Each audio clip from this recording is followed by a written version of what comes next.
Nottingham Forest have started their season in remarkable form, losing only once in their first 10 matches and securing an impressive victory over Liverpool at Anfield. A key factor behind their success has been the tactical brilliance of Nuno Espírito Santo. His approach, blending a sturdy defensive setup with lightning-quick counter-attacking football, has propelled Forest to new heights this season. Here's how you can replicate their tactics in FC25.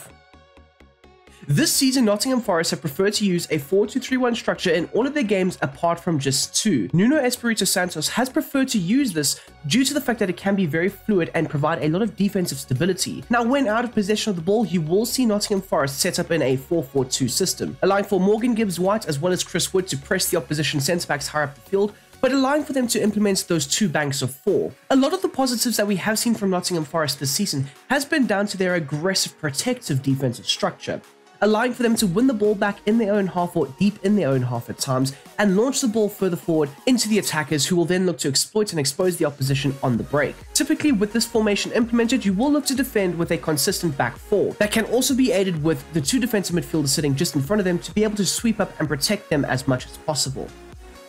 As we move on to the Forest team tactics, the build-up style will be set to counter. This will encourage the forward line to make those aggressive, assertive, direct runs in behind the opposition's backline in order to try and create those quick transition counter-attacking movements. Nuno's side have proven to be a very direct attacking team, looking to get on the ball in those deeper spaces and then play forward vertical passes. Now, with the way that Nottingham Forest are looking to play, there are three players that are important to really establishing the success of this style of play. One of them will be the goalkeeper in Cells, who can look to launch those quick long balls over the top. The other could be Murillo, who is the ball playing centre back that will be able to play those line breaking passes as well as those lofted passes into the wider channels in order for the wide midfielders as well as the striker to latch onto and try and generate a quick transition. And the final player will be Morgan Gibbs-White, who can look to drop deep at times, get on the ball and play those line breaking passes or those longer passes into the forward line, implementing a more direct style of play. For the defensive approach, it should be set to balance, with the line height being set to 35, allowing for them to set pressing traps and triggers in the central zones that can allow for them to win the ball back, but also allow for them to protect against the balls over the top and in behind their back line. And with this deeper mid-block implemented, Espírito Santo doesn't really want a side consistently looking to press the opposition and more or less expose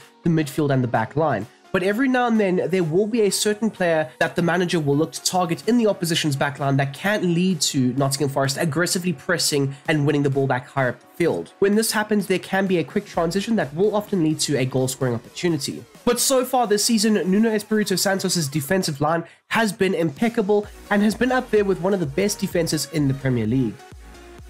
As we move on to the individual player roles, we'll start off at the back with Cells in between the sticks, who will be set to the role of goalkeeper, with the focus being set to defend. We've seen the Forest goalkeeper be excellent in the 1v1 duels against the opposition, often coming out on top and making those saves against the opposition forward line. Now, with the way that Nottingham Forest are looking to play, you might see the goalkeeper play those short passes into the back line, who will then look to progress the ball further forward. But you will also see Cells take the initiative to launch that long pass directly into the forward line, often looking to up the tempo for Nottingham Forest and implement those quick transition attacks. The left-sided centre-back will be Murillo, and he'll be set to the role of ball-playing defender, with the focus being set to defend, allowing for Murillo to collect the ball in those deeper zones and play those line-breaking passes further forward, either into the possession of the deeper midfield players or potentially further forward into the attacking line. Now, Murillo is no slouch when it comes to defending, and he can be very aggressive and imposing towards the opposition, often coming out on top in the ground duels and often looking to outmuscle the opposition when in the air. Now, with this ball-playing role implemented, you can see Murillo looking to collect the ball and drive further forward with it, very similar to what Pau Torres does for Aston Villa.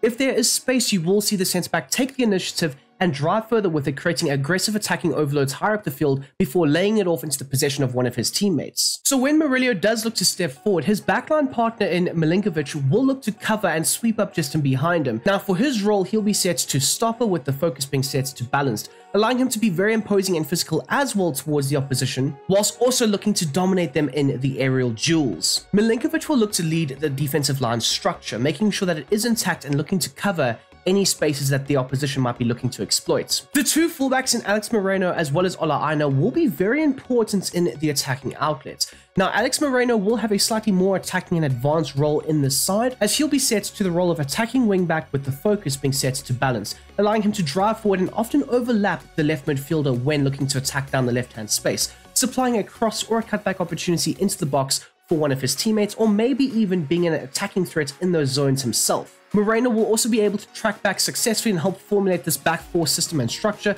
making it very hard for the opposition to try and bypass him at times, and if he is out of position, one of his teammates in Anderson or Hudson-Odoi will look to drop deep and help defend that space. Whereas the right back in Ola Aina will have a slightly more reserved attacking role, but will also be very important in the attacking outlets, looking to drive forward quite often and also supply a cross or a cutback moment into the box for one of his attacking players. Now, with the way that Nuno has set his side up, in order to try and counter-attack on a consistent basis, the two fullbacks can also be very involved in the attacking outlet higher up the field, looking for one of them to at times be one of the focal points in that quick transition attack. The two defensive midfielders will often look to complement one another, with Elliot Anderson being the deep-lying playmaker with his focus being set to roaming, and Dominguez positioned as that right central defensive midfielder being set to the role of holding with the focus being set to roaming, allowing for him to sweep just in front of the back line and make sure that he is trying to intercept and break up the opposition's attacking play. With Dominguez in this role, he can also be allowed to drive forward with the ball, looking to add to the attacking outlet higher up the pitch, alongside Elliot Anderson, who will be looking to collect the ball in those deeper zones and drive forward with it, either creating a successful attacking overload or just looking to link the deeper midfield to the rest of the attacking outlets. Now, both of these defensive midfield players will be positioned on the edge of the box, either looking to rotate the play sufficiently and effectively, or either trying to win the ball back on the edge of the opposition's box that could potentially lead to another attacking move. Both of the DMs do have the freedom to attack the opposition if there is space and if the opportunities do present themselves. Progressing on to the number 10, and Morgan Gibbs-White will be set to the role of playmaker with the focus being set to balanced. The attacking midfielder will look to facilitate Nottingham Forest's offense, making sure that he is popping up in the half spaces or between the lines, showing for passes and making sure that he is including his teammates when looking to rotate possession. And of course, with him in this role, he can look to add to the aggressive pressing triggers implemented into the midfield zones, with him looking to win the ball back and launch those transition attacks. The right midfielder will be Anthony Elanga, and he'll be set to the role of inside forward with the focus being set to balanced, allowing for him to successfully track back and help defend the wider right space. Now, when going forward with the ball, he poses a lot of threats in behind with his direct attacking runs that he can utilize in order to try and exploit the opposition's backline with his pace. You will see Elanga often looking to run the wider zones before firing in a cross or a cutback opportunity into the box for a Chris Wood. Now, in saying that, the Swedish winger can also look to arc his runs into the central zones in order to position himself in those goal-scoring areas. For Callum Hudson-Odoi, he'll have the same role as Elanga, but his focus will now be set to attack. Hudson-Odoi does have the tendencies to cut inside and either pop off a shot or facilitate another attacking movement for one of his teammates in and around that final third area. Now, Hudson-Odoi is also capable of looking to drive down the left-hand byline and supply a cross or a cutback opportunity into the box for the other attackers. And then finally, onto the role of Chris Wood, who will be set to a target forward with the focus being set to attack. His natural positioning allows for him to successfully hold up the play very effectively, often backing into the opposition and linking up the play with the players in and around him. Wood has an innate ability to be able to fire a pass out wide and then making a quick movement centrally in order to get on the end of that cross or cutback opportunity that will be fired back into the box. He will often pose as a physical threat to the opposition, whether it's towering in for a header to put the ball in the back of the net, or just looking to win the aerial duels against the opposition and link up the play and maybe even create a goal-scoring opportunity for one of his teammates. Now, when in possession of the ball, this is the structure that Forest will look to consistently take up, with Chris Wood leading the line and looking to attack the opposition as much as possible, looking to link up frequently with Hudson-Odoi as well as Elanga, who will be very involved with the quick transition attacking outlets. The front four for Forest will have Morgan Gibbs-White involved in it. He'll be pulling the strings and making sure that he is supplying those runners in behind with those direct attacking through balls. The two fullbacks will often look to hug the touchdowns and generate a lot of the width down the left and the right hand channels, especially when the two wingers look to tuck inside and act as more inverted forwards. In this system, both Aina as well as Moreno pose as attacking threats, whether it's supplying a cross or a cutback, or maybe even putting the ball in the back of the net themselves. The central areas will be well occupied by Anderson as well as Dominguez, who will look to sweep up and protect the back line, making sure that they are trying to break up the opposition's attacking play before winning the ball back and playing that vertical pass into the forward line. And then, of course, the backline will be occupied by Murillo as well as Milinkovic, who will look to consistently break up the opposition's attacking play and make sure that they are trying to stifle their attacking intent.